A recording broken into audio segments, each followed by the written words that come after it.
कबीर ने कहा कि ऐसी बानी बोलिए मन का आपा खोए, औरन को शीतल करे आपहु शीतल होए। नमस्कार, मैं हूं विजय त्रिवेदी और आपने देखना शुरू कर दिया है हमारा खास शो सत्य की विजय। यहाँ ना किसी का एजेंडा है और ना ही हो हल्ला। 100% रिसर्च के आधार पर हम सिर्फ सच दिखाते हैं। चौकीदार चौकीदार जैसे भी कहना है आप चौकीदार बोलो, दूसरे साइड से पता लगेगा चोर है। इन सब के नाम, इन सब चोरों के नाम मोदी मोदी मोदी कैसे हैं? शब्दों की चोट शस्त्रों की चोट से ज्यादा गहरी और पीड़ादायी होती है। हमको तो अंदाजा लग रहा था, लेकिन हम कानून में विश्वास रखने वाले हैं, जुडिशरी में विश्वास रखने वाले हैं और कानून के तहत ही हम लड़ेंगे। कांग्रेस नेता राहुल गांधी को 4 साल पुराने एक बयान के मामले में सूरत के सेशन कोर्ट ने मानहानि का दोषी पाया और 2 साल की सजा सुनाई। हालांकि कोर्ट ने राहुल को जमानत दे दी, लेकिन कोर्ट के फैसले के बाद राजनीतिक माहौल भी गर्मा गया है। दरअसल ये मामला 2019 का है, जब राहुल गांधी ने आम चुनाव के दौरान कर्नाटक के कोलार में आयोजित जनसभा में प्रधानमंत्री मोदी के सरनेम को लेकर टिप्पणी की थी। इसके बाद उन पर मानहानि का मामला दर्ज हुआ था। राहुल ने कहा कि सभी चोरों का सरनेम मोदी ही क्यों होता है।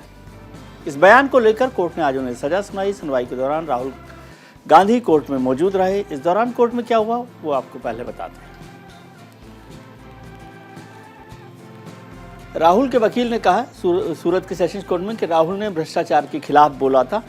याचिकाकर्ता के वकील का कहना था कि सांसद कानून तोड़ेंगे तो कैसे काम चलेगा। राहुल के वकील ने तर्क दिया कि ये राहुल की पहली गलती है। याचिकाकर्ता के वकील ने कहा कि राहुल को 2018 में भी सुप्रीम कोर्ट ने चेतावनी दी थी। राहुल के वकील का कहना था कि राहुल के बयान से किसी को नुकसान नहीं हुआ है, हानि नहीं पहुंची है, जबकि याचिकाकर्ता के वकील को कहना था कि राहुल गांधी जी को सख्त से सख्त सजा मिले। कोर्ट ने 30 दिन तक सजा पर रोक लगा दी है। इस बीच उनके पास हाई कोर्ट में याचिका दायर करने का मौका भी है। यदि वो वहां से भी सजा बरकरार रहती है तो राहुल गांधी की संसद से सदस्यता जा सकती है। अगर राहुल गांधी ने 10 साल पहले एक काम नहीं किया होता तो आज उनकी मेंबरशिप पर खतरा नहीं मंडरा था। अब जरा याद कीजिए 2013 का वो घटनाक्रम जब कांग्रेस ने एक प्रेस कॉन्फ्रेंस बुलाई थी। उसमें तत्कालीन मनमोहन सरकार की ओर से लाए गए अध्यादेश की तारीफ में कसीदे गढ़े जाने वाले थे, लेकिन वहाँ तभी नाट के अंदाज में राहुल गांधी की एंट्री होती है। राहुल गांधी उस अध्यादेश को बकवास बताकर फाड़ देते हैं। क्या था वो घटनाक्रम, आइए आपको बताते हैं। यदि ये नहीं होता तो शायद राहुल गांधी बच जाते आज। 2013 में सुप्रीम कोर्ट ने लिली थॉमस के पक्ष में एक फैसला सुनाया था। वो एक महत्वपूर्ण फैसला था जिसमें 2 साल की सजा पर जनप्रतिनिधियों की सदस्यता खत्म हो जाएगी, ये व्यवस्था की गई थी आरपीओ को लेकर, जनप्रतिनिधित्व कानून को लेकर। इस फैसले को निष्क्रिय करने के लिए यूपीए की सरकार एक अध्यादेश लेकर आई थी ताकि ये फैसला ना चले। कांग्रेस के इस अध्यादेश पर विपक्षी पार्टियों ने भी काफ़ी हंगामा किया था उस दौरान कि ये बचाने की कोशिश हो रही है अपराधियों को, आरोपियों को। हंगामे पर सफाई देने के लिए कांग्रेस ने एक प्रेस कॉन्फ्रेंस बुलाई जिसमें कांग्रेस के बड़े लीडर्स वहां पर मौजूद थे और तभी राहुल गांधी की एंट्री होती है और राहुल गांधी उस अध्यादेश को फाड़ देते हैं, कहते हैं कि ये बकवास अध्यादेश है। हालांकि वो बहुत महत्वपूर्ण फैसला था राहुल गांधी के नज़रिए से और देश के नज़रिए। अगर किसी सांसद या विधायक को 2 साल या इससे अधिक की सजा होती है तो उसकी मेंबरशिप चली जाती है। आइए आपको हम ऐसे ही कुछ नेताओं के बारे में बताते हैं जिनकी सजा ने सदस्यता छीन ली। आजम खान साहब हैं, समाजवादी पार्टी के एमएलए रहे। उनकी रामपुर की यूपी सीट प्रधानमंत्री मोदी पर अभद्र टिप्पणी हुई थी, 3 साल की सजा हुई, उनकी मेंबरशिप जो है चली गई। उन्हीं के बेटे हैं अब्दुल्ला आजम, वो भी समाजवादी पार्टी के एमएलए हैं। उनको जनता को उकसाकर बवाल करने पर 2 साल की सजा हुई थी, उस पर भी उनकी मेंबरशिप चली गई। केवल समाजवादी पार्टी नहीं, भारतीय जनता पार्टी के एमएलए हैं रहे कुलदीप सिंह सेंगर, उनमें उन्नाव रेप में दोषी पाया गया और लाइफ टर्म इम्प्रिजनमेंट हुआ तो उनकी भी मेंबरशिप चली गई थी कुलदीप सिंह सेंगर की। अशोक चंदेल ये भी बीजेपी एमएलए रहे हैं, उनको हत्या के मामले में उम्र कैद की सजा हुई, लाइफ टर्म हुई और उनकी भी मेंबरशिप चली गई। एक और नाम है खब्बू तिवारी, वो भी भारतीय जनता पार्टी के एमएलए रहे हैं। फर्जी मार्कशीट केस में उनको दोषी पाया गया था। अयोध्या की गोसाईगंज सीट से थे। 5 साल की सजा हुई और उनकी मेंबरशिप भी चली गई। अब राहुल गांधी का वो बयान आपको सुनाते हैं जिस पर उन्हें आज सजा मिली है। साथ ही चौकीदार चोर वाला वो बयान भी सुनाते हैं जिसको लेकर भी बीजेपी ने बड़ा मुद्दा बनाया था। राहुल गांधी के ये दोनों बयान सुनिए और फिर राहुल के सजा पर सियासी बयानबाजी भी सुन लेते हैं।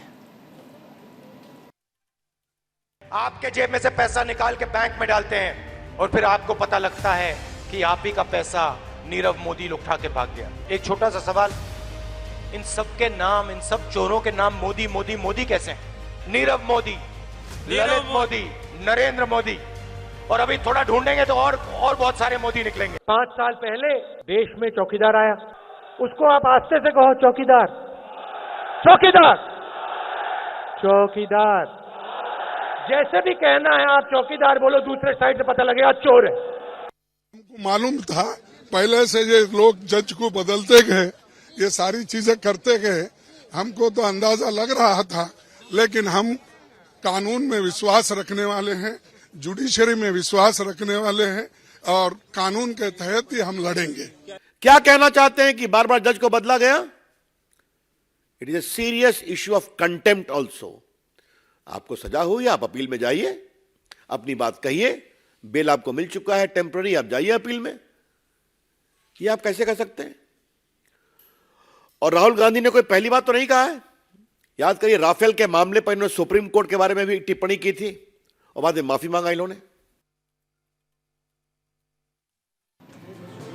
2014 के बाद राहुल गांधी पर 5 मानहानि के केस दर्ज हुए। एक में आज सजा मिली, लेकिन 4 और मामले राहुल पर सिर्फ मानहानि के चल रहे। इसमें पटना में मोदी सरनेम वाले बयान पर ही भारतीय जनता पार्टी के सांसद सुशील मोदी ने मानहानि का मुकदमा दायर किया। ऐसे में सवाल उठता है कि क्या भाषणों को सवाल के तौर पर नहीं देखा जा सकता? क्या राजनेताओं को तोल मोल कर बोलना चाहिए? और क्या संसद से राहुल गांधी की सदस्यता जा सकती है? आज इसी मुद्दे पर चर्चा करेंगे। हमारे साथ बेहद खास मेहमान, विद्वत पैनल हमारे साथ जुड़ रहा है। राजनीतिक विश्लेषक अमिताभ सिन्हा साहब हैं जो सुप्रीम कोर्ट में बड़ी तकरीर करते हैं, सुप्रीम कोर्ट के सीनियर एडवोकेट हैं। राजनीतिक विश्लेषक तहसीन पूनावाला साहब हैं और सुप्रीम कोर्ट के ही सीनियर एडवोकेट अश्वनी दुबे साहब हैं। आप सबका बहुत बहुत स्वागत है। तहसीन साहब, आपके साथ शुरू करते हैं। आज जो सजा हुई है राहुल गांधी जी को, इसको लेकर कांग्रेस ने काफ़ी हंगामा किया, लेकिन मैं देख रहा हूं कि उन पर तो कई मुकदमे मानहानि को लेकर चल रहे हैं जी। क्या राहुल गांधी जी जानबूझकर ऐसा करते हैं राजनीति के लिए? विजय जी, अव्वल तो मैं आपके शो में शिरकत कर रहा हूँ, इसलिए आपका शुक्रगुजार हूँ। मैंने अपने जीवन में कभी भी ऐसा नहीं देखा कि किसी नेता ने कोई स्पीच में, पॉलिटिकल स्पीच की कर्नाटका में और सूरत में वो कॉन्विक्ट हो रहा है डेफेमेशन के मामले में। पहली चीज, क्या एक लोकतांत्रिक मुल्क में, क्या एक लिबरल लोकतांत्रिक मुल्क में जो मर्डर ऑफ डेमोक्रेसी कहा जाता है, उसमें क्रिमिनल डेफेमेशन होना चाहिए? ये सबसे पहली बात है कि क्रिमिनल डेफेमेशन होना भी चाहिए। दूसरी बात, अगर क्रिमिनल डेफेमेशन को आज यहाँ पर जो 2 विद्वान लोग हैं, अश्विनी भाई जो मेरे बहुत जिनके मैं बहुत अजीज हूँ, और अमिताभ भाई, तो आप मुझे बताइए, माननीय प्रधानमंत्री ने कहा कि सभी डॉक्टर्स जंकेट पे जाते, तो कोई डॉक्टर कहीं से उठकर उन पे मानहानि का दावा वो कर देगा। माननीय लॉ मिनिस्टर ने पिछले दिन कहा कि कुछ एक्स सुप्रीम कोर्ट जजेस एंटी नेशनल थे, कुछ एक्स सुप्रीम कोर्ट जजेस, तो कोई भी एक सुप्रीम कोर्ट का जज उठकर उन पे मानहानि का दावा वो कर देगा जी। आपको याद है जब युद्ध हो रहा था, इंडिया चाइना का पहला युद्ध हुआ, तब बीजेपी के उस वक्त जनसंघ के एक सदस्य ने नेहरू जी से कहा कि आपके सर पर एक बाल भी नहीं उगता है, तो क्या आप आपके सर को छोड़ दोगे? तो क्या नेहरू जी उस पर मानहानि का दावा कर देते? ये हम कहाँ इस मुल्क को ले जा रहे हैं? क्रिमिनल डेफेमेशन इस मुल्क में नहीं होना चाहिए।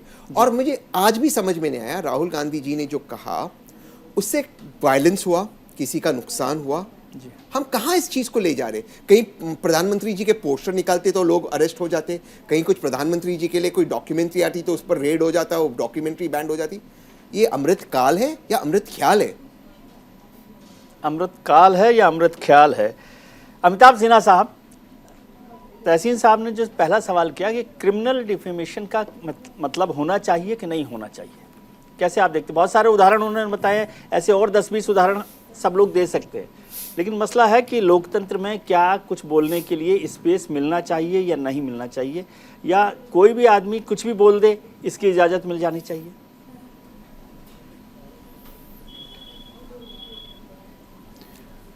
विजय जी धन्यवाद आपको, मुझे मौका मिला इस अच्छे आपके कार्यक्रम में शामिल होने के लिए। शुक्रिया सर। मैं तो आपसे एक दोबारा प्रार्थना करना चाहूँगा कि आप इस कार्यक्रम का जो मूल स्वरूप है, जो प्रश्न है, क्या वो दोबारा दोहराएंगे? तहसीन पूनावाला जी ने शायद कोई चर्चा अपनी शुरू की है, लेकिन उस पर जवाब देने के पहले मैं आपसे इस प्रश्न जो इस कार्यक्रम का मूल है वो कृपया दोहराएं। नहीं, प्रश्न यही है ना कि क्या ये जिस तरह से तहसीन साहब ने भी उसको अपने तरीके से कहा है, हम बात कर रहे हैं कि क्या ये सबको इजाज़त मिल जाए कि कोई कुछ भी बोल दे, या फिर कुछ बोल रहा है तो उसको क्रिमिनल डिफेमेशन माना जाए? क्या ये लोकतंत्र की हत्या है क्या? अच्छा, विषय ये है आपका।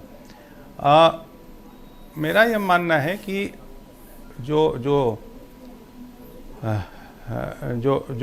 अति सर्वत्र वर्जिएत एक जो संस्कृत में एक उक्ति है, जिसको इंग्लिश में कहते हैं excess of everything is bad.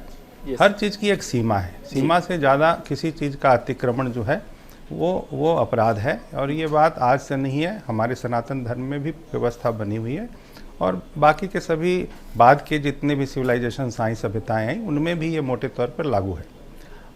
किसी भी चीज़ के बारे में कोई भी अतिशयोक्ति वाली बात जो है वो अक्षम्य है, और वो उसकी अनुमति नहीं मिलनी चाहिए। ये तभी स्वस्थ व्यवस्था, स्वस्थ समाज चलता है।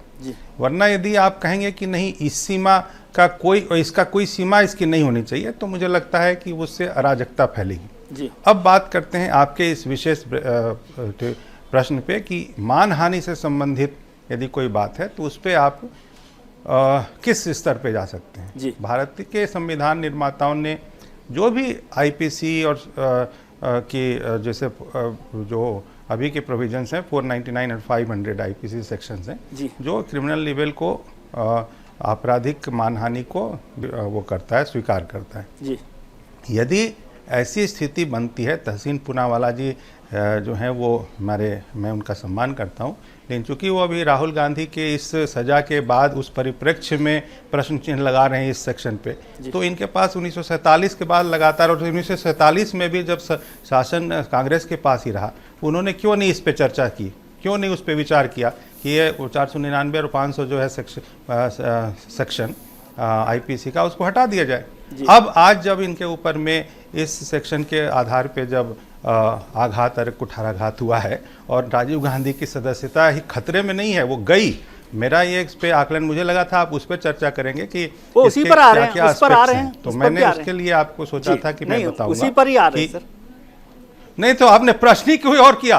वो प्रश्न, उसका पहला प्रश्न ये है कि क्रिमिनल डिफेमेशन की बात हुई।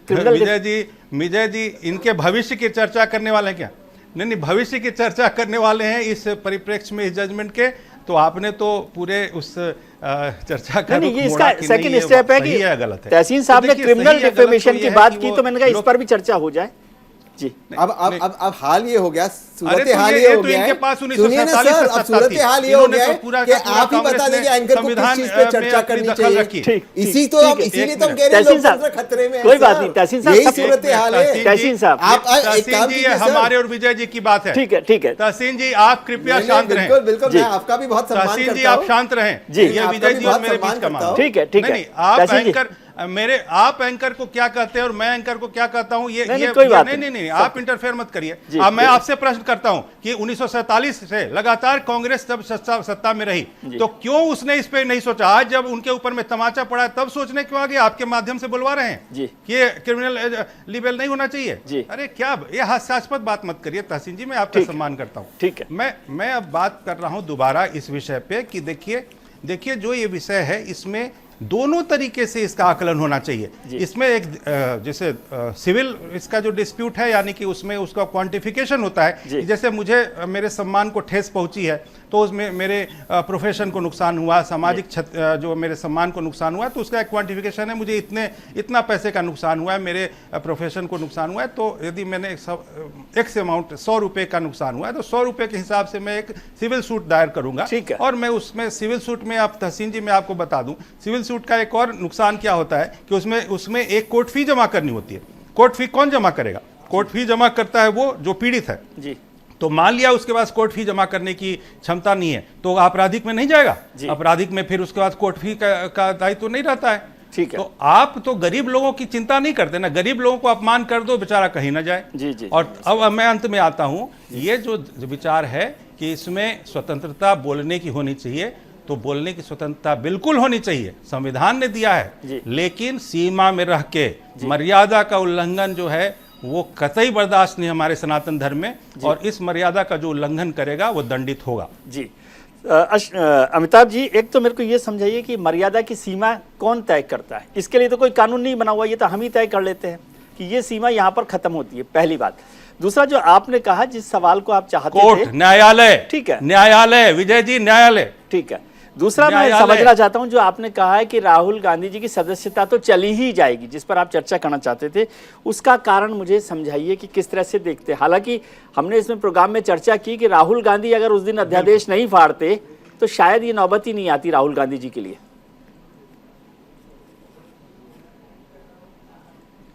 अब वो सारी चीजें ऐसी हैं जिसपे कि ये हेतु मध्यभूत हिंदी व्याकरण में होता है कि यदि ऐसा होता तो कैसा होता, राम यदि आता तो आम खाता।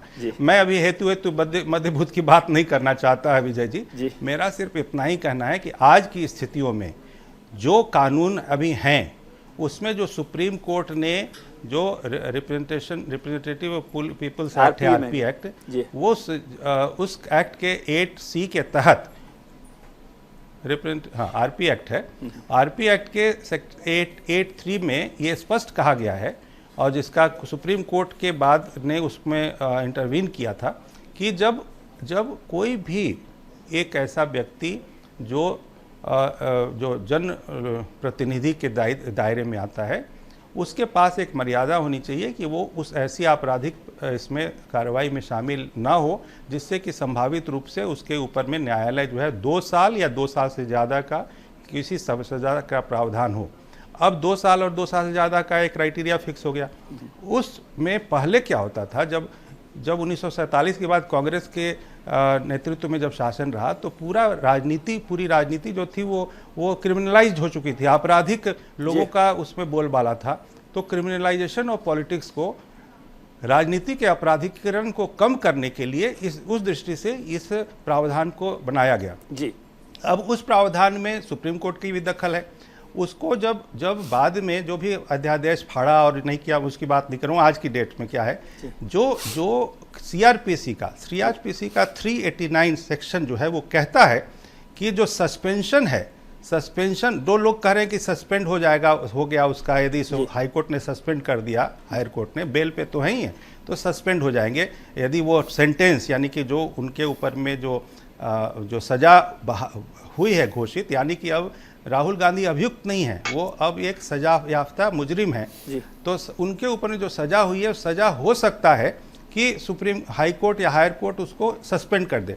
तो सुप्रीम कोर्ट में जस्टिस बोपडे की कोर्ट ने 1920 में फरवरी महीने में ये एक स्पष्ट निर्णय दिया था कि उसमें सस्पेंशन जो है वो कहीं भी उसकी आपराधिक जो उसकी जो स्थिति है, यानी कि as guilty person, as convict, if the person is being suspended and the order is being suspended of that particular punishment, वो पनिशमेंट सस्पेंड हो सकता होगा एग्जीक्यूशन के पॉइंट पे, बट वो एज एक्यूज्ड जब वो बन गया कन्विक्ट, तो कन्विक्ट होने के नाते उसके स्टेटस में कभी कोई बदलाव नहीं होगा, वो रहेगा ही, वो कन्विक्ट ही रहेगा, जब तक कि उसको हायर कोर्ट उस पर फैसला नहीं कर दे। उस पर एडिशन है सर, ये जो आरपी एक्ट का कि हाई कोर्ट अगर उस पर जो अपर कोर्ट है, फाइनल एक्विटल जी। अश्वनी दुबे साहब, हाँ नहीं, अपर कोर्ट भी यदि सस्पेंड करता है समझ गया जी, नहीं मैं कह रहा हूं यदि सस्पेंड करता है तो भी, हाँ, और वो 8(3) कहता है कि 2 साल या 2 साल ज्यादा, और राहुल गांधी जी 2 साल के लिए सजायाफ्ता मुजरिम है। तो इसीलिए मेरा मानना है कि ये आरपी एक्ट के उसी प्रावधान के तहत उनको न अगला चुनाव लड़ने की मिलेगी इजाजत, न ही वो अब शायद अपना वो मेंबरशिप भी बहाल रख पाएंगे, मुझे ऐसा लगता है। ठीक है, अश्वनी दुबे साहब, अब थोड़ा सा मुझे इसका लीगल स्टेटस समझाइए। वैसे अमिताभ जी ने बहुत विस्तार से उस पर चर्चा कर दी है, लेकिन मैं फिर से इस बात की चर्चा करना चाहता हूं जिसको नहीं जोड़ना चाहते कि राहुल गांधी अगर 2013 में यदि उस अध्यादेश को नहीं फाड़ते तो क्या आज उन पर यह संकट मंडराता? मैं अगर 2013 के कॉन्टेक्स्ट में बात करूं तो राहुल गांधी जी का यह डिसीजन बड़ा अप्रिशिएबल डिसीजन था जी। उस समय जो एक यंग पार्लियामेंटेरियन को एक क्रिमिनलाइज्ड पॉलिटिक्स के बियॉन्ड पार्लियामेंट देखने की विजन थी, जो इच्छा थी, और खास तौर से लालू यादव को जब सजा हुई थी, राशिद मसूद को भी सजा हो चुकी थी, उनको सेव करने के लिए जो बिल लाया गया, ऑर्डिनेंस लाया गया था, उसको फाड़ करके उन्होंने करोड़ों युवाओं के दिल में जगह बनाई थी। तो वो मूव बहुत अच्छा मूव था जी। अब हम आते हैं आज के कॉन्टेक्स्ट में जी। सभ्य समाज में मानव को कुछ सम्मान पूर्वक तरीके से रहने के अधिकार दिए जी। उसके मान को, सम्मान को, ख्याति को अधिकार माना गया है। जब एक और भारतीय संविधान में आर्टिकल 19 के अंतर्गत आपको वाक्य स्वतंत्रता दी गई है, फ्रीडम ऑफ स्पीच और एक्सप्रेशन, तो कुछ निर्बंधन माने कुछ रडार भी लगाए गए जी। वो रडार हैं जो हमें किसी व्यक्ति और राज्य की मान हानि करने से रोकते हैं जी।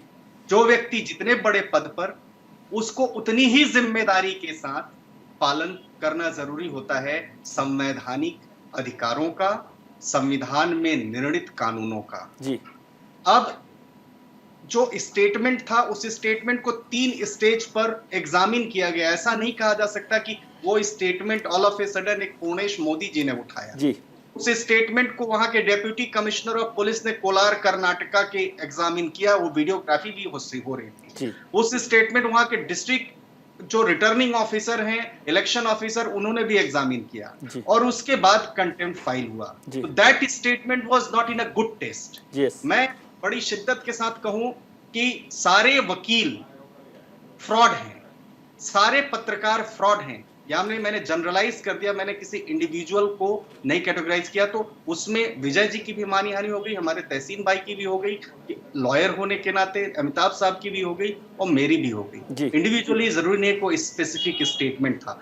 मैं फिर कहना चाहूंगा कोई स्टेटमेंट बैड टेस्ट में था। दूसरा, 19(2) में भारत के संविधान के अनुच्छेद 19(2) में मानी हानि को भी लिमिटेशन के तौर पर माना गया। क्या क्या माना गया है? भारत की सुरक्षा व संप्रभुता, मानहानि, विदेशी राज्यों के साथ मैत्रीपूर्ण संबंध, सार्वजनिक व्यवस्था, शिष्टाचार या सदाचार और न्यायालय की अवमानना। ये 2 बातें 499, 500 और संवैधानिक दृष्टिकोण। अब हम आ जाते हैं लिली थॉमस के जजमेंट पर जी।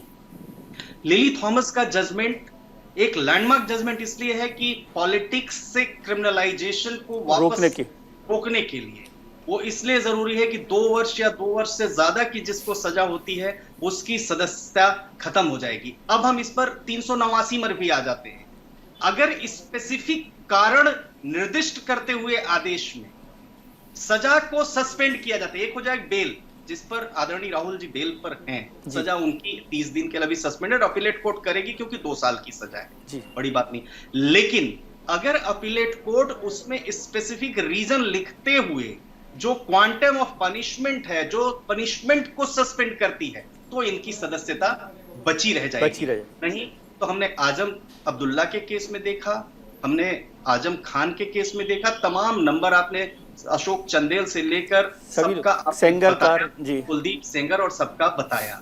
अब सवाल एक यह है कि ये 2020 में एक जजमेंट आई जस्टिस नरीमन की, एक बड़ा लैंडमार्क जजमेंट है। उन्होंने कहा कि क्रिमिनल एंटीसीडेंट्स को पब्लिश करना होगा और पॉलिटिकल पार्टी इंश्योर करेगी कि विनेबिलिटी क्राइटेरिया नहीं होगा किसी कैंडिडेट का। यानी ये नहीं होगा कि 4 कैंडिडेट अगर किसी पॉलिटिकल पार्टी के हैं और उसमें से एक व्यक्ति जिसका मसल पावर ज्यादा है, क्षेत्र में प्रभाव ज्यादा है, लेकिन क्रिमिनल केसेस ज्यादा है, उसकी टिकट देंगे। आप ये इंश्योर करेंगे स्वस्थ छवि का व्यक्ति उस इलेक्शन एरेना में क्यों नहीं आया? क्योंकि इसके पीछे सिर्फ राहुल जी को नहीं देखना चाहिए, इसके पीछे पॉलिटिक्स से क्रिमिनलाइजेशन को खत्म करने के मूव को देखना चाहिए। और जब हम प्रोग्रेसिव सोसाइटी के पार्ट बन रहे हैं तो और क्रिमिनल्स की संख्या कम होनी चाहिए। वो क्या रहा है, दिनों दिन पार्लियामेंट में, लेजिस्लेटिव असेंबली में क्रिमिनल्स की संख्या बढ़ रही है, इसके लिए यह जरूरी है। अब तीसरा सबसे बड़ा महत्वपूर्ण पहलू है जो ये है कि जो स्टेटमेंट था वो statement common statement, generic statement नहीं था, वो स्टेटमेंट पूरी सोसाइटी को एक तरह से मिलाइन करने वाला था। तो जिसकी भी, अच्छा, हमारे मित्र, बड़े प्रिय मित्र हमारे तहसीन भाई ने कहा, चूंकि आज इंटरनेट का जमाना है तो जो कॉज ऑफ एक्शन पहले एक पर्टिकुलर जगह में हुआ करता था, उस कॉज ऑफ एक्शन का दायरा विस्तृत हो गया। यानी इसलिए दायरा विस्तृत हो गया कि अभिषेक मनु सिंघवी का एक स्टेटमेंट आया था, याद करिए, अनिल अंबानी के खिलाफ, तो मुकदमा बंबई में 1000 करोड़ रुपए का सिविल सूट डिफेमेशन का दर्ज हुआ था, बाद में वो सेटल हुआ। ग्रीन पीस में सिंगरौली में प्रिया पिल्लई ने स्टेटमेंट दिया था, एसआर के खिलाफ मुकदमा मुंबई में दर्ज हुआ था या सिंगरौली में दर्ज हुआ। तो ये आज हम बहुत beyond the boundaries cause of action arise हो रहा है। फिर मैं बड़े आदर के साथ कहना चाहूंगा कि जब संसद और विधानसभाओं को अपराधियों से मुक्त करने के प्रयास में अदालतें सामने आती हैं, तो अदालतों के ऊपर अटैक, मैं समझता हूं वो उचित नहीं है। अदालतों के ऊपर अटैक उनको अप्रिशिएट करना चाहिए, जैसे मैंने राहुल जी के 2013 के बयान को अप्रिशिएट किया। ठीक है, चौकीदार जैसे भी कहना है आप चौकीदार बोलो, दूसरे साइड से पता लगेगा चोर है। इन सब के नाम, इन सब चोरों के नाम मोदी मोदी मोदी कैसे हैं? शब्दों की चोट शस्त्रों की चोट से ज्यादा गहरी और पीड़ादायी होती है। हमको तो अंदाजा लग रहा था, लेकिन हम कानून में विश्वास रखने वाले हैं, जुडिशरी में विश्वास रखने वाले हैं और कानून के तहत ही हम लड़ेंगे। हम चर्चा कर रहे हैं राहुल गांधी साहब को जो सज़ा सुनाई गई है डिफेमेशन के केस में, उस पर हमारे साथ कांग्रेस के तरफ से वीरेंद्र वशिष्ठ साहब जुड़ रहे हैं, राजनीतिक विश्लेषक तहसीन पूनावाला साहब हमारे साथ हैं, राजनीतिक विश्लेषक अमिताभ सिन्हा साहब हैं और अश्विनी दुबे साहब हैं, सुप्रीम कोर्ट के सीनियर एडवोकेट। एक बार आपका फिर स्वागत है। तहसीन साहब, अभी मैं खरगे साहब को सुन रहा था, उन्होंने कहा कि हमें तो अंदाजा था कि ऐसा होगा। ये कोर्ट के लिए कंटेम्प्ट नहीं है क्या? ये तो बाकी विद्वान लोग बता सकते हैं, लेकिन मैं समझ रहा हूँ कि जब आप ये कह रहे हैं कि हमें अंदाजा था, इसका मतलब आप कोर्ट की नीयत पर शक कर रहे हैं। देखिए, मैं क्योंकि कानून का जानकार और कानून की मैं बहुत इज्जत करता हूँ, मैंने शुरुआत भी इसी की कि मैंने सूरत के कोर्ट के सामने अपना सर झुकाता हूँ। मैं कभी भी किसी कोर्ट के नियत या मोटिव्स पे प्रश्न नहीं उठाऊंगा जी। बट 2 या 3 चीज़ें जो बहुत ज़रूरी है, बेहद ज़रूरी है, उसका उत्तर जानना आज मैं समझता हूँ आपके जनता के लिए ये बेहद ही ज़रूरी है। पहली चीज़ ये क्यों होता है कि जितनी भी रेड्स होती है, मैं सरकारी आंकड़े बता रहा हूँ, ये सारे विपक्ष पे होते हैं। जितने भी ट्रायल्स होते हैं विपक्ष के लोगों पर होते हैं, जो लोग जेल में जाते हैं विपक्ष के लोग जाते हैं, जो कॉन्विक्ट होते हैं विपक्ष के लोग, कहीं पर भी सत्ताधारी लोगों पर कुछ नहीं होता। और वही सत्ताधारी लोग जब विपक्ष में थे उन पर विजय जी उन पर आता हूं अमिताभ जी, जो आपने मुझसे एक्सपेक्ट किया मैं आपसे एक्सपेक्ट करता हूं। आप तो सीनियर है, मैं आपकी बहुत रिस्पेक्ट करता हूं। आता हूं अमिताभ जी आपके पास। रुकिए अमिताभ जी, शांत रहिए, मैं आप मेरे सीनियर है, मैं आपकी रिस्पेक्ट करता हूं। आपने मुझसे भी कहा, मुझे बोलने दीजिए सर। नहीं तहसीन साहब बोलिए, लेकिन इसमें यह भी जोड़ लीजिए कि कन्विक्शन तो सरकार नहीं करवा रही ना। नहीं, मैं ये कह रहा हूं कि आप देखिए, जब माननीय प्रधानमंत्री जी ने सोनिया जी को जर्सी काऊ कहा, राहुल गांधी जी को हाइब्रिड बच्चा कहा, मेरे दोस्त शशि थरूर की मरूम पत्नी को 50 करोड़ की गर्लफ्रेंड कहा, ये डेफेमेटरी नहीं था जी? सियासी लड़ाई, आपको किसी ने मना किया था बयानबाजी को, आपको मना किया था किसी ने कोर्ट में जाने के लिए? गलती हुई है कांग्रेस की, मैं मानता हूं।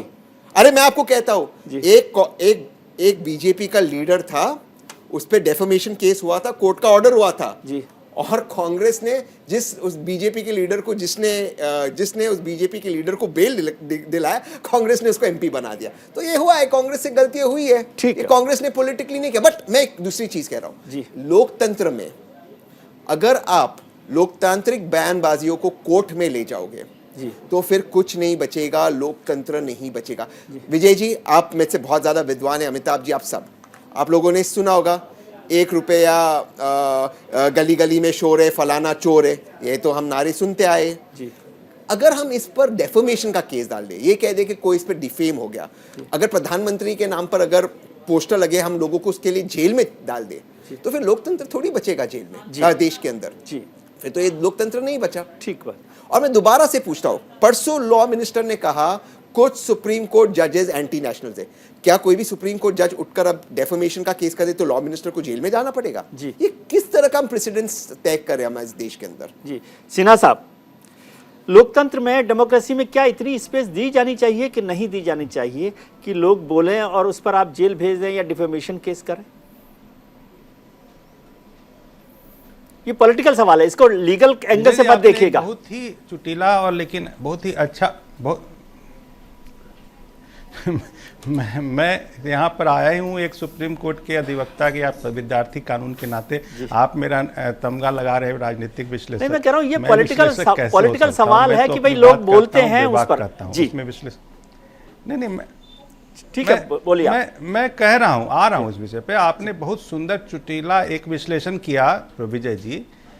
वो ये कहा कि जो ये होती है, जैसे कन्विक्शन हो रही हैं, कुछ सजाएं हो रही हैं, जो हमारे परम प्रिय तहसीन जी ने कहा कि वो सब बीजेपी के नहीं हो रही हैं, वो विपक्ष की हो रही हैं। तो आपने एक बहुत सुंदर उसमें इंटरवीन किया, कह के कि क्या ये पार्टी सरकार कर रही है या क्या वो कर रही है, कोर्ट कर रहे हैं, न्यायालय कोर्ट कर रहा है।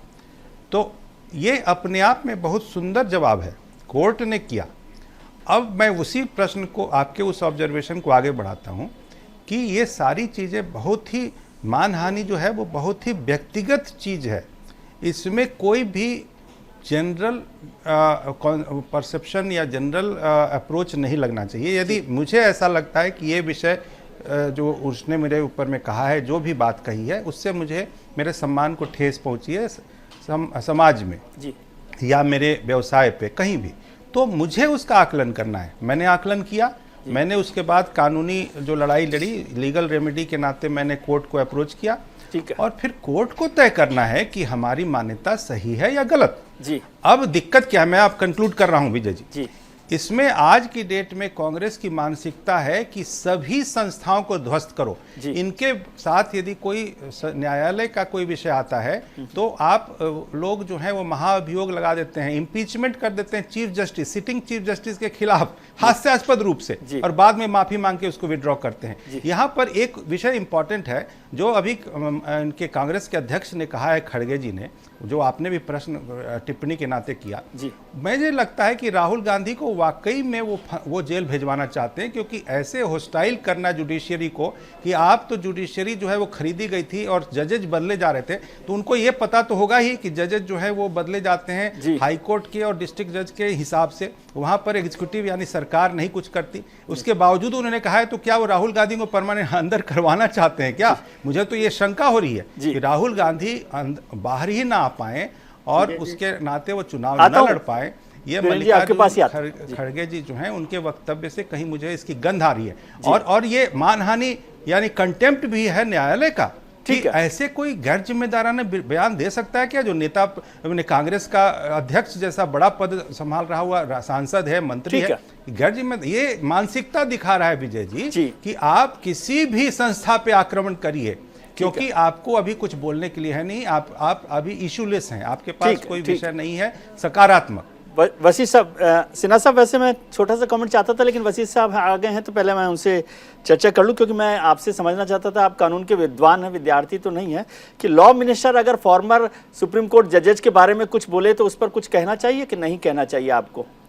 लेकिन पहले मैं वसीफ साहब से समझ लेना चाहता हूँ। वसीफ साहब, बिल्कुल, यदि आप मुझे एक मिनट वसीफ साहब को थोड़ा सा मौका दे दें, क्योंकि खड़गे साहब की बात आ गई तो। जी विजय जी, आपके पैनल को और आपके चैनल के माध्यम से पूरे देश को आज जो चर्चा हो रही है, आज चर्चा आपका जो विषय आपने रखा है कि राहुल जी के बोल के ऊपर आज देश के 2 न्यायालयों ने निर्णय दिया राहुल जी के ऊपर। एक न्यायालय ने नहीं, एक सूरत न्यायालय ने और एक बनारस न्यायालय में। अफसोस है कि केवल चर्चा सूरत न्यायालय के डिसीजन की हो रही है। जी। एक बहुत ही बड़ा फैसला जो कैम्ब्रिज वाले मामले में भी भाजपा के लोग बनारस न्यायालय में गए, न्यायालय ने कहा कि ऐसा कोई उन्होंने उल्लंघन नहीं किया, फ्रीडम ऑफ स्पीच को उल्लंघन ही है, तो ये केस नहीं बनता है, नहीं एफआईआर दर्ज होगी। मुझे अफसोस है, पता नहीं क्यों किसी भी चैनल ने इस विषय को नहीं उठाया। यही शायद इसीलिए वसीम साहब, शायद इसीलिए क्योंकि वो बड़ा फैसला आ गया, क्योंकि उनकी मेंबरशिप पर भी एक खतरा तलवार नहीं, है। नहीं, दोनों चीज, मेंबरशिप कहीं नहीं जा रही है। आपको कानून के, हम विद्यार्थी और कानून के, ठीक है, अच्छी बात है। मैं ये कह रहा हूं कि हम न्यायालय के फैसले का सम्मान करते हुए, जो न्याय व्यवस्था में हमारे पास उपलब्ध रास्ते हैं, हम उस पर जाते हुए हम आगे जाएंगे। पर आज बनारस न्यायालय ने बड़ा फैसला किया कि जिस प्रकार से भारत की संसद को भारत सरकार के ही रूलिंग पार्टी के लोग नहीं चलने दे रहे हैं, उन्होंने साफ कह दिया कि कैम्ब्रिज के अंदर राहुल जी ने कुछ गलत नहीं कहा है। ठीक है, क्या भारतीय जनता पार्टी के लोग पूरे देश से भारत की संसद ना चलने के लिए माफी मांगकर अडानी पर जेपीसी के गठन की बात करेंगे या नहीं करेंगे, आज ये महत्व है। ठीक है वसीम साहब, इसमें इसी आपने जो बात की बहुत अच्छा किया, मेरा भी ज्ञानवर्धन हुआ और इस पर चर्चा हो गई कि वाराणसी में क्या हुआ कोर्ट में, उसमें कोई आपत्ति नहीं, बहुत अच्छी बात आपने की। लेकिन मैं इसको समझना चाहता हूं कि खरगे साहब का बयान को क्या दोनों कोर्ट के रेफरेंस में समझा जा सकता है? जो सूरत के कोर्ट पर आपने आरोप लगाया, आरोप नहीं, जो कहा कि अंदाजा, अंदाजे को हम आरोप की तरह से ही देख रहे हैं सब लोग, ठीक है। तो सूरत का कोर्ट और वाराणसी के कोर्ट के जजेज अलग अलग हैं, और वाराणसी तो प्राइम मिनिस्टर की कॉन्स्टिट्यूंसी है, वहां तो चाहते तो कुछ भी करवा सकते हैं यदि कोर्ट ही ऐसा करता है तो। देखिए विजय जी, मैं विधि का विद्यार्थी होने के नाते जी मैं किसी भी कोर्ट पर कोई नहीं, पर जब हम मतलब आप खरगे साहब के बयान से सहमत नहीं है, ऐसा मानूं? मेरे को इजाजत दें कि मैं अपना वक्तव्य पूरा करूं। विजय जी, जब आप प्रैक्टिसिंग लॉयर होते हैं तो आपको एक अंदाजा हो जाता है कि आज कैसा जजमेंट आएगा जी, एक अंदाजा। खरगे जी भी विधि के विद्यार्थी और उन्होंने प्रैक्टिस को शायद उस भाव में, आप गलत भाव, उनकी गलत मंशा ना करें, उन्होंने साफ कहा है कि इसलिए वसीम साहब, इसलिए इतना डिटेल में सुनिए वसीम साहब, मैं विद्यार्थी कानून का नहीं हूं, लेकिन इसीलिए इतना विशेष डिटेल में बोला खरगे साहब ने कि एक जज साहब ने फैसला देने वाले थे, उनको हटाया गया, फिर दूसरे जज साहब आए, फिर फैसला हुआ। ये सब अंदाजे की बात है, ये तीनों विद्यार्थी कानून के बैठे हुए हैं। आपने खुद अपने वक्तव्य में कहा कि भारत के वर्तमान लॉ मिनिस्टर खुद कह रहे हैं कि वो अलग इशू है, वो उस पर तो मैं बात ही कर रहा हूँ, मैं जो पूछ रहा हूँ उस पर आप बताइए थोड़ा सा मुझे कि ये जो मेरा स्टैंड बिल्कुल क्लियर है कि मैं दोनों न्यायालय का सम्मान करता हूँ, क्योंकि न्यायिक अधिकारी ने अपने विवेक से फैसला किया। ठीक है, मतलब आप खरगे जी की बात से सहमत नहीं है, ऐसा मान लूं मैं अश्वनी जी? खरगे जी की बात से मैंने कहा कि मैं सहमत हूं कि आप गलत सोच रहे हैं कि उनकी मंशा उन पे कटाक्ष की है। वो कह रहे हैं उन्हें लग रहा है कि कुछ ना कुछ। ठीक है अश्वनी जी, ये कैसे लगता है? आप तो तीनों लोग विद्वान लोग हैं, विद्यार्थी अपने आप को कह रहे हैं, ये तो आपकी महानता है, लेकिन तीनों विद्वान लोग बैठे हुए हैं, ये कैसे आप समझ जाते हैं कि आज फैसला ये आने वाला है? देखिए, मैं तो और कोर्ट का जज बदल जाए तो आपको समझ में आ जाती है कि अब क्या होगा? जब बयान, टिप्पणी आपत्तिजनक हो और उसके सबूत कोर्ट में पेश हो जाए तो नेचुरली समझ में ये आ जाएगा कि फैसला हमारे खिलाफ जाएगा जी। अदालतों पर प्रश्न चिन्ह खड़ा करके तो फिर तो हम पवन खेड़ा की जो बिना पिटीशन के जमानत मिली उस पर भी प्रश्न चिन्ह खड़ा कर नहीं, तब तो टाइगर जिंदा था। अदालतों की व्यवस्था की अगर हम बात करें तो फिर एमसीडी इलेक्शंस के लिए सुप्रीम कोर्ट ने जो स्ट्रेट अवे एक्शन लिया, वो फिर तो वो भी उस पर भी प्रश्न चिन्ह खड़ा कर रहे हैं। अदालतों की अगर हम व्यवस्था पर प्रश्न चिन्ह खड़ा करेंगे, जुबैर को बेल मिली, सिद्दीक कप्पन को बेल मिली, विनोद दुआ जी, स्वर्गीय विनोद दुआ जी को बेल मिली, तमाम लोगों को बेल मिली। इवन हाई कोर्ट ने आज आदरणीय कपिल सिब्बल जी के आईटी वाले नोटिस को स्टे कर दिया। गवर्नर जो पंजाब के थे, पंजाब के गवर्नर जब सेशन नहीं बुला रहे थे उस पे ऑर्डर किया। तो ऐसे हम अगर करेंगे तो बड़े सेलेक्टिव हो जाएंगे। संवैधानिक संस्था पर प्रश्न खड़ा करना बिल्कुल ठीक नहीं है जी। सवाल यह है कि क्या कोई टिप्पणी आपत्तिजनक है, और आपत्तिजनक है तो क्या वो किसी एक व्यक्ति को इंगित करके कही गई है या पूरे समूह को करके कही गई जी। और जैसे ही वो पूरे समूह को करके कही जाती है तो उस समूह के हर व्यक्ति के पास ये अधिकार हो जाता है, अधिकार हो जाता है। और ऐसे समय पर जब वीडियोग्राफी के एविडेंसेस आपके पास अवेलेबल हैं, और ऐसे समय पर जब आप माफी भी नहीं मांगते, ठीक है, पर खड़े होते हैं। दुबे साहब एक चीज और समझना चाहता हूं मैं। अश्विन उन्होंने वशिष्ठ साहब ने कहा कि मेंबरशिप तो कहीं नहीं जाने वाली। थोड़ा सा मुझे समझा दी, मुझे जाने नहीं जाने में इंटरेस्ट नहीं है, मेरा इंटरेस्ट इस ज्ञान पर है कि क्या संभावना बनती है इस मसले पर। देखिए, इसका मतलब यह है कि सेशंस कोर्ट से या अपीलेट कोर्ट से जो मैंने कहा विशिष्ट आदेश, वो विशिष्ट आदेश लिखित में ऐसा मिल जाएगा कि जब तक अपील पेंडिंग है तब तक के लिए जो सजा है, सजा पर स्थगन का और आदेश किया जाता है। लेकिन वो बड़ा स्पेसिफिक ऑर्डर होना चाहिए। और ये होपफुल है, यानी खड़गे जी को एक कोर्ट से निराशा मिली, दूसरे कोर्ट से आशा मिल रही है, तो दोनों बयानों को मिलाकर देखा जाना चाहिए। एक बड़ी अच्छी बात आपने कही, दो मैटर्स के अलग अलग टेम्परामेंट, अलग अलग एविडेंस होते हैं। बनारस का मैटर था, वो भारत की संप्रभुता, एकता को लेकर के विदेश में जो दिया गया बयान था, उस पर आपराधिक प्रकरण पंजीबद्ध करने के लिए था कि वो बयान गुड टेस्ट में कंट्री के स्पिरिट में नहीं था। लेकिन अदालत को साक्ष्य नहीं मिला। अदालत ने लेकिन तो मतलब वो गंभीर मसला है ना, आप जबरदस्ती हंगामा करते रहे राहुल गांधी जी को लेकर, हाउस और नहीं चलने दिया।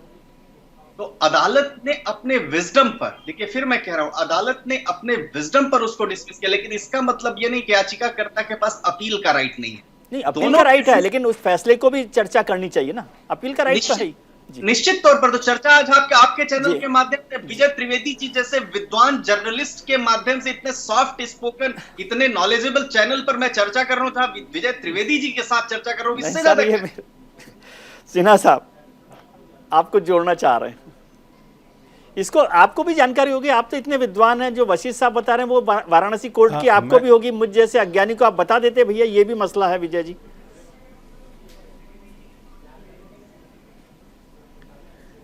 मैं अभी उस पर चर्चा करूं या अभी इस पे करूं कि जो सूरत में हुआ? ठीक है, जो आप दोनों में से जो चाहें। मैं पहले सूरत वाले मसले पे थोड़ी सी ज़्यादा स्पष्टता आ जाए, क्लैरिटी आ जाए। मेरे जो लर्नेड ब्रदर हैं अश्विनी जी, उन्होंने कहा कि यदि सुप्रीम कोई भी हायर कोर्ट सस्पेंड कर दे स्पेसिफिक ऑर्डर देके, तो फिर ये सस्पेंड हो जाता है। देखिए, जो मैंने पहले ही अपने हिस्से में कहा कि जो सीआरपीसी का, विथ ऑल ड्यू रिस्पेक्ट, जो भी लोग इसका इंटरप्रिटेशन करें, मेरा इंटरप्रिटेशन, और साथ में मैं एक जजमेंट भी कोट करूँगा। 389 सीआरपीसी क्या कहता है कि वो ये कहता है, जिसको कि बहुत ही क्लियर वे में जस्टिस बोबटे की जो बेंच ने, जो चीफ जस्टिस बोबटे थे, उन्होंने 2020 के फरवरी में एक बहुत सुंदर जजमेंट दिया। जो वो सरिता नायर, वो केरल की एक उम्मीदवार थी, जिसने फिर वायनाड में भी राहुल गांधी के खिलाफ भी चुनाव में लड़ने की कोशिश की, और उसी ग्राउंड पे उसको वहाँ पर भी चुनाव लड़ने की अनुमति न मिली, क्योंकि जस्टिस बोबड़े के उस हेडेड बाय जस्टिस बोबड़े के जो बेंच ने जो फैसला दिया, उसमें जो एक, मैं कोट अनकोट करना चाहता हूँ, उन्होंने क्या कहा? उन्होंने कहा कि suspending the sentence has to be read in context of section 389 of the CRPC, and that under the said provision what is suspended is only the execution of the sentence and not the sentence itself. ये supreme court ने बहुत स्पष्ट लिखा है। तो जो sentence चूंकि suspend नहीं हो रहा है, तो वो एक मुजरिम है जो कि एक जो अब कोर्ट ने 2 साल की सजा दे दी, उस सजा के पालन में, यानी उनको जेल भेजा जाए कि नहीं, इस पे स्थगन हो सकता है, वो सस्पेंड हो सकता है, लेकिन वो एक अपराधी हैं। अपराध पर इस बात पे सस्पेंशन नहीं है। तो ये तो आरपीए में भी लिखा है सर, आरपीए में भी इसका जिक्र है कि सजा का सस्पेंशन अलग चीज है और अपराध की आरपी एक्ट 83 का, वही मैं कह रहा हूँ, आरपी एक्ट का 83 यही कहता है कि जो 2 साल या उससे ज्यादा का जो भी अपराधी है सजा का, क्योंकि वो अपराधी अब हो गया, तो वो पूरी तरीके से अब इस पूरे प्रक्रिया में, यानी कि चुनाव प्रक्रिया में, जनप्रतिनिधि कानून के तहत वो उस प्रक्रिया में शामिल होने के लिए पूरी तरीके से एक तरीके से आप मानिए कि वो इनकेपेबल है, उसको बाधित कर दिया गया है, वो नहीं कर पाएगा, और साथ में सदस्यता भी उसकी रद्द होगी, भले ही वो जेल जाए या ना जाए। नहीं, लेकिन इसमें राइडर है सिन्हा साहब, आप इसको करेक्ट कर सकते हैं। जस्टिस बोबड़ेज जजमेंट, मैं आपसे मुझे करेक्ट कर सकते हैं कि क्या इसमें ये राइडर है कि बशर्ते हायर कोर्ट उस दोष को भी, अपराध को भी उससे मुक्त ना कर दे, अपराध से मुक्त ना कर दे, तब तो बच सकते हैं। ये राइडर उसमें है सस्पेंशन ऑफ कन्विक्शन तो तब अलग तो फिर है। वो नहीं तो सुप्रीम कोर्ट जो है फिर अपने उस मतलब तीन ये राइटर बेंच के है ना बेंच उसमें। से ज्यादा के बेंच में उसको जाके जाए तब। हाँ ठीक है, वो तो अलग है, क्योंकि लेकिन ये सुप्रीम राइटर कोर्ट के- उसमें है। नहीं, सुप्रीम कोर्ट के 3 जजेस बेंच नहीं, सुप्रीम कोर्ट ने बहुत स्पेसिफिक कहा है कि suspension of the sentence is only for the suspension of that execution of the sentence. What I am saying कि और अब यदि ऐसा होता है तो उसमें यदि नहीं, और आई एम वेरी क्लियर, और मेरा ये पॉइंट है कि यदि ऐसा कुछ कोई भी कोर्ट ऐसा जाके कहती है तो फिर वो राहुल गांधी को रिलीफ देगी। वो फिर कानून व्यवस्था की दृष्टि से जो इंटरप्रिटेशन है उसके हिसाब से राहुल गांधी को रिलीफ नहीं मिल रहा है। उनको राहुल गांधी जो जिनके ऊपर में कारण दबाव बनाया है मल्लिकार्जुन खड़गे ने कि न्यायपालिका पर दबाव को लेकर है, तो अब पता नहीं क्या कोर्ट ने करे। जी वशिष्ठ साहब, मैं खड़गे साहब की उस स्टेटमेंट को आगे कोट कर रहा हूं, बढ़ा रहा हूं कि खड़गे साहब ने जो कहा है वो एक तरीके के साइकोलॉजिकल प्रेशर क्रिएट करना है ना। ठीक है वशिष्ठ साहब। देखिए विजय जी, मैं अमिताभ जी की का सम्मान करते हुए उनसे आग्रह करना चाहूंगा कि हमें आज लीगल पॉइंट ऑफ व्यू पे ये चर्चा हो रही है। मैंने आपके स्टार्टिंग में कहा कि देश के 2 न्यायालयों ने फैसला किया, एक बनारस ने, एक सूरत ने। सब अपने अपने हिसाब से उसकी विवेचना कर रहे हैं जी। अभी इन्होंने भी उस पर कर दिया, अगर इसको भी फिर वो कंटेम्प्ट हो जाएगा, ये पहले ही कह रहे हैं, तो मैं इन पे भी कह सकता हूं कि आप ऐसा प्रेशर बना रहे हैं कि राहुल जी को रिलीफ देने का मतलब है कि आप प्रेशर में आ गए। तो ये अमिताभ जी पे भी आरोप ठीक है, वो सर सिन्हा जी की चिंता छोड़िए, आप राहुल जी की पर इस पर बता दीजिए मेरे को कि क्या है व्यवस्था। देखिए न्यायालय और न्यायिक व्यवस्था में जो भी रेमेडी हमारे पास है, केवल उससे ही हम अपने का इस प्रॉब्लम का निवारण ले सकते हैं, क्योंकि हमारा ये मानना है कि देश चलता है भारतीय संविधान और भारत के कानून विधानों से।